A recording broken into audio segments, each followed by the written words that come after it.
तो लॉकडाउन 3.0 आज से देश भर में लागू होने जा रहा है और 17 मई तक ये लॉकडाउन चलेगा। अगला लॉकडाउन 3.0 में देश को 3 जोन में बांटकर इस बार राहत और साथ ही सख्ती दोनों ही होगी। आज से पूरे देश को ग्रीन, ऑरेंज और रेड जोन में बांट दिया गया है। ग्रीन और ऑरेंज जोन में लॉकडाउन के दौरान राहत मिलेगी, लेकिन रेड जोन में पहले की तरह कई सख्ती जारी रहेगी फिलहाल। तो लॉकडाउन 3.0 की शुरुआत आज से हो रही है, 17 मई तक ये चलेगा। राहत और सख्ती दोनों इस तरीके से इस बार कुछ राहत भी दी जा रही है। राहत किससे मिलेगी, कितनी मिलेगी, इसके लिए 3 जोन बनाए गए हैं इस बार। रेड जोन के लिए बंदिशें लागू रहेंगी, सबसे ज्यादा छूट ग्रीन जोन में और उसके बाद ऑरेंज जोन में मिलेगी।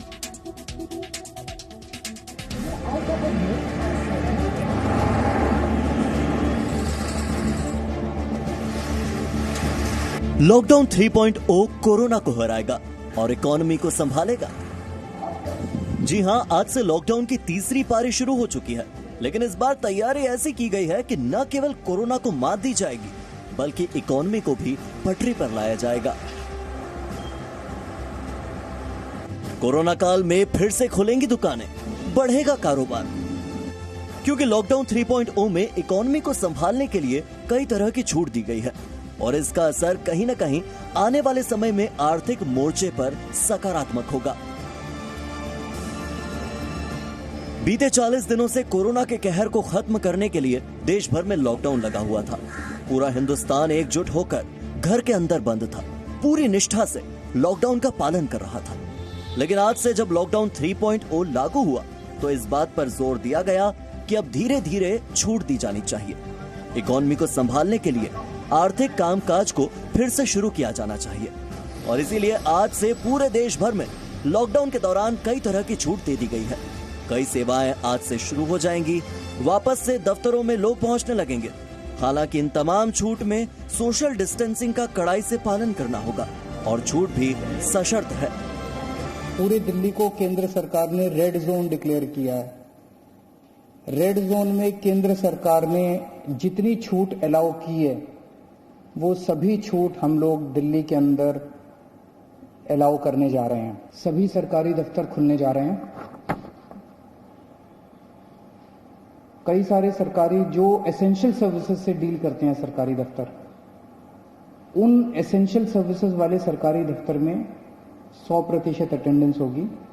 कल से दिल्ली के सारे प्राइवेट ऑफिसेज खोले जाएंगे, लेकिन प्राइवेट ऑफिसेज केवल 33% स्ट्रेंथ पे काम करेंगे। आगे हम आपको बताएंगे कि दिल्ली में क्या क्या छूट दी गई है और क्या क्या रोक अब भी जारी है, लेकिन उसके पहले आपको ये बताते हैं कि पूरे देश में लॉकडाउन 3.0 में क्या क्या रोक अभी भी जारी है।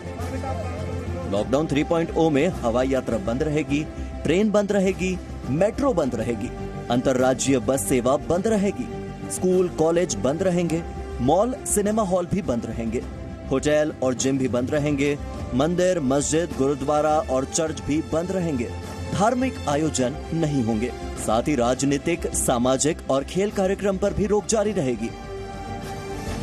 मतलब साफ है कि सरकार का ज्यादा जोर उन गतिविधियों को रोक कर रखना है जहां सोशल डिस्टेंसिंग का पालन करना थोड़ा मुश्किल है। लॉकडाउन 3.0 को लागू करने में देश भर के 3 हिस्सों ग्रीन, ऑरेंज और रेड जोन में बांटा गया है और इसके आधार पर अलग अलग छूट या सख्ती को रखा गया है। रेड जोन में जहां सबसे ज्यादा सख्ती है, वहीं ग्रीन जोन में सबसे ज्यादा छूट दी गई है। अलग अलग राज्य भी केंद्र सरकार के निर्देश के मुताबिक ही छूट या सख्ती को मान रहे हैं। जो निर्देश उद्योगों के लिए हैं, वो है स्पेशल इकोनॉमिक जोन SEZ में काम करने के लिए, एक्सपोर्ट ओरिएंटेड यूनिट्स में काम करने के लिए, इंडस्ट्रियल एस्टेट और इंडस्ट्रियल टाउनशिप में काम करने के लिए। उनमें आवाजाही का नियंत्रण जरूर रहेगा, लेकिन उद्योग चलेंगे। बिहार सरकार ने साफ कर दिया है कि लॉकडाउन 3.0 में केवल सरकारी काम होगा। सैलून, पान की दुकान नहीं खुलेगी, school, college, coaching institute, mall, cinema hall ये सब बंद रहेंगे।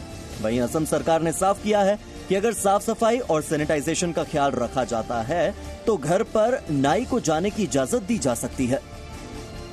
मुंबई के जिन इलाकों में कोरोना संक्रमण का एक भी मामला नहीं होगा, वहां शराब की दुकानें खुलेंगी। वहीं राज्य सरकारें राजस्व बढ़ाने के लिए शराब पर कोविड सेस लगाने की तैयारी में है। मतलब यहाँ भी साफ है कि लॉकडाउन 3.0 में कोरोना के फैलने को रोकने के साथ साथ सरकार की कमाई बढ़ाने का भी ख्याल रखा जा रहा है। No signal, no worry. Presenting Z News app with live TV, latest updates and expert opinion. Available on Google Play and App Store. Download it now.